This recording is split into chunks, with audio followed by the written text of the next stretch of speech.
যে যারা নতুন বিয়ে করছে তারা কেউ জটক বিচার না করিয়ে বিয়ে করছে, কেউ এমন মানুষকে জোর করে বিয়ে করলো, হয়তো আপাতত অবস্থা সাপেক্ষে সে বলে দিল যে হ্যাঁ আমি এখন তার সাথে বিয়ে করতে রাজি, পরে গিয়ে তার মন একদম সম্পূর্ণ বিপরীত হয়ে গেল। তাহলে সেক্ষেত্রে বিয়ে এবং যে কোনো সম্পর্ক টিকতে 110%। নমস্কার, আমি তন্ত্রাচার্য শ্রী অনির্বাণ শাস্ত্রী। আমি মোটামুটি 13 বছর হয়ে গেল এই জ্যোতিষ জগতে টুকটাক পড়াশোনা এবং গবেষণা করে চলেছি। আপাতত আমি এখন বাঁকুড়ার রাশিরত্ন এই চেম্বারে বসছি। তো আজকে আমি এলাম রাশিরত্নতে, আমার কিছু সমস্যা আছে সেগুলোর সমাধান নিতে। অবশ্যই। হ্যাঁ, তো বর্তমানে বিবাহ বিচ্ছেদ এত বেড়ে গেছে। একদম। হ্যাঁ, তো সেটা কেন হচ্ছে? আচ্ছা, আমাদের এখানে জানতে হবে যে অনেক কটা কারণ থাকে একটা বিয়ে এবং একটা সম্পর্ককে সুষ্ঠুভাবে চলার জন্য। তার মধ্যে জ্যোতিষ বা অ্যাস্ট্রোলজিতে শুক্র, মঙ্গল, লগ্ন এবং চন্দ্র, জাতক এবং জাতিকা উভয় ক্ষেত্রে প্রযোজ্য। এই 4টে গ্রহ যদি তাদের ঠিকঠাকভাবে অ্যালাইন করে থাকে, তবে গিয়ে আমরা একটা সুষ্ঠু সম্পর্ক দীর্ঘকালীন দেখতে পাবো।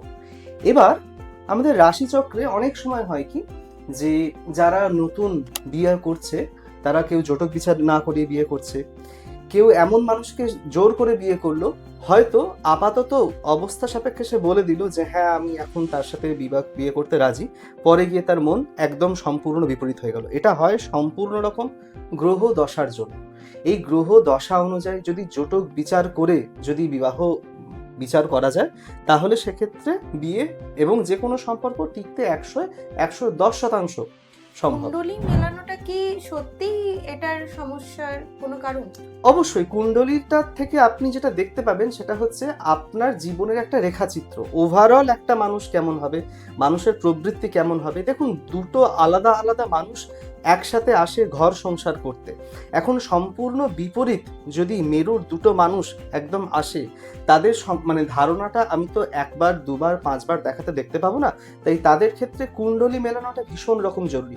এবার কুণ্ডলী মেলালেই হলো না, সেখানে কুণ্ডলী মেলানোর সাথে সাথে জাতক জাতিকা মাঙ্গলিক আছে কিনা দেখতে হবে, তাদের ডিভোর্সের স্থানটা অর্থাৎ দ্বাদশ অর্থাৎ অষ্টম, এই ঘরগুলো মোটামুটি তাদেরকে একে অপরকে ঠিকঠাক করে অ্যালাইন করে আছে কিনা সেটা আমাদের দেখতে হবে। একই সঙ্গে দেখতে হবে যে প্রবৃত্তিগত দিক থেকে, অর্থাৎ ওই অষ্টকূটের 8টা কূট, এই 8টা কূট দিক থেকে আমাদের বিচার করে দেখতে হবে যে জাতক এবং জাতিকার যে এই অষ্টকূট মানে মিলন যে বিচারটা হচ্ছে, সেই দিক থেকে তারা ঠিকঠাক অ্যালাইন করতে পারছে না। তবেই গিয়ে আমার মনে হয় প্রসিড করলে কিছুটা ব্যবস্থা হবে। এর বাইরেও শুধু অষ্টকূট বা ধরুন কোনো কুণ্ডলী মেলানোর বাইরেও আরো হাজার রকম জিনিসপত্র থাকে যেটা দেখে অ্যাকচুয়ালি প্রপার বিয়ে টিকবে না সেটা আমরা বলতে পারি। তার জন্য প্রপার বিচার করাতে হবে।